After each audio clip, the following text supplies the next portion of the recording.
Coach talked about the tempo still not being really remotely close to what he expects.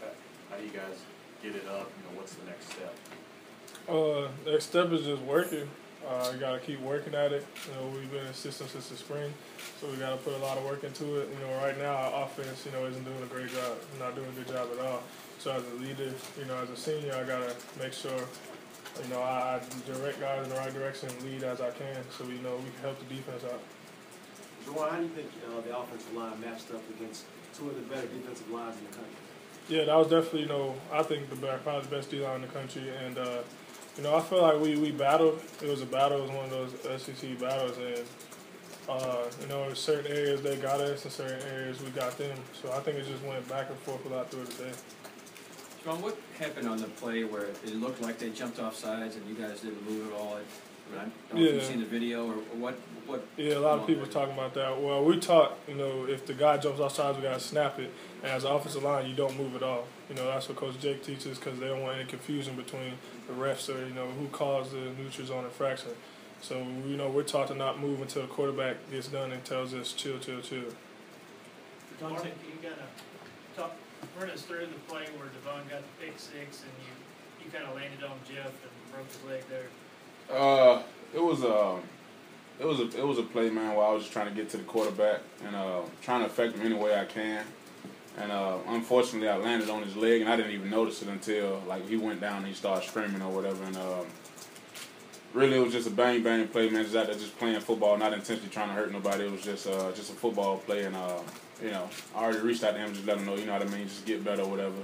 But it was just a football play, just trying to make a play for my defense. How did you reach out to him?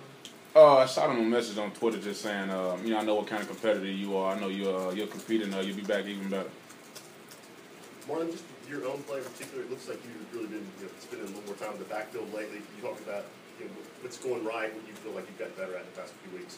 Man, Coach Strip, he does a great job of teaching us as a defensive line that we control the line of scrimmage by penetrating, and I think we're finally starting to get it that we can really impact the defense by just getting up the field and just causing havoc in the backfield. So I think we're really starting to take heed of what he's telling us to do, and we're just trying to get more penetration and keep that guy more pleased. Did you see that last week, even with no sacks, and it seemed like you guys had a hand in a couple of those interceptions just about making the quarterback uncomfortable? Oh, yeah, man. And, of course, man, it's Florida week. You know what I mean? You want that game, and we knew it was our job to get a little penetration and help this defense out. So we really took heed to that. And before the game, man, we just emphasized that, man, get up the field. We don't do nothing else today, just get up the field.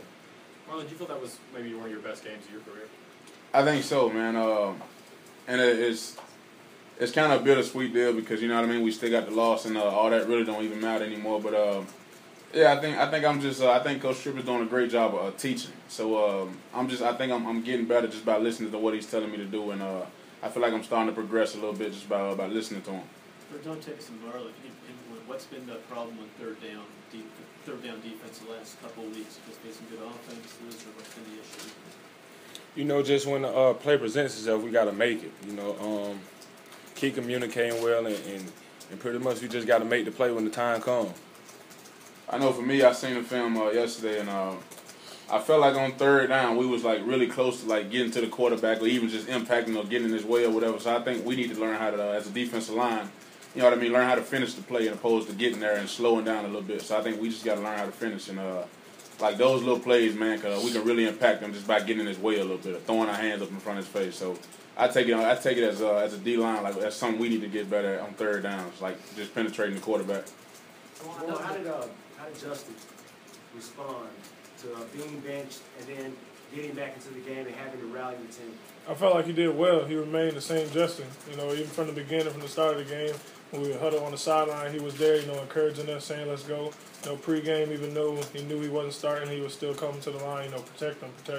Let's go. And when he got in the game, I feel like he took control of his opportunity. I feel like he played pretty well. Is it difficult, Juwan, to play at the tempo that Coach wants if you don't know exactly who your quarterback's going to be until Friday or Saturday, or do you guys just have to find a way to play at that pace? No, you can't put any excuse on that. As an offensive lineman, our job is to protect whoever's behind us and, to play our best abilities, whoever's behind us. So we got to block and we got to move just as fast, not knowing who's behind us. So what happened on the play where Fowler from Florida came through and hit the running back and the quarterback at about the same time. There was a fumble. What happened on that play? Oh, yeah, that was miscommunication. Guys getting the wrong signal from the sideline. But, that can be fixed. Things like that can be fixed. It's a bad mistake to have, especially down in the red zone. But it's definitely something that can get fixed. That came from your side. Was that your guy to block or what? It was, two different calls. It was a call. The receivers had one call, and, the running backs had another call, and they gave the O-line a different call. So everybody was just doing different things. Was there a point in that? I know Peterman said he wasn't even sure when he got hurt during the game, and Butch said no one was really sure. Was there a time ever when you saw some throws and when you thought something was wrong, or did that never cross your mind during the game that he'd been hurt? No, I didn't know he was hurt. I know he told me, after he was feeling kind of hurt after he lost the ball and the D lineman caught it, but no, he didn't show any signs of it. How do you think that? You obviously know Peterman pretty well. He's been here for a couple of years. How do you think he'll be able to bounce back from that? I mean, it's just kind of a tough way to have a starting debut and on that stage and have it go like that. Yeah, I talked to him on the bus ride. I mean, I let him know, you're going to make mistakes. Don't let one game define your whole career. You're only a freshman. I had to play as a freshman too, so I just let him know that, you're going to get a lot of criticism, especially from guys like y'all, in the media and stuff like that. So I just told him, just keep working, put your head down, keep working, and when your opportunity comes again, just be ready. One, can you talk about, as games have been going on lately, how much more have you seen the safety start to creep up and get the ball, making it how much tougher has it gotten for you guys? Oh, it's a lot tougher when you don't have guys who've proven they can be playmakers. Everybody's watching our films. They're trying to see how can we defend them, and if they're seeing no playmakers, they feel like they could play man across the board in each position, then they're gonna bring those safeties in and make it harder for us to run. So we need somebody to definitely step up, one of these guys as a playmaker, so guys can start respecting, our passing game. Dontavis and Marlon, you guys seeing improvement on the defensive side of the ball, just the growth between Oregon and the way you guys play in Florida? Oh, definitely. We had a bad loss at Oregon. We came out last week and fought, like we're gonna always do, and it was no fall off. We came back to work that week. And just kept grinding, kept communicating, emphasized the things we needed to do, and got it done. The things I saw, it was no quit in the defense. We kept swinging to the last play. So that was a definite improvement. Marlon, what did you see from Porter Green on Saturday? Oh man, he's explosive, man. We was kind of questioning, how explosive would he be? We knew he was explosive before he had the knee injury, but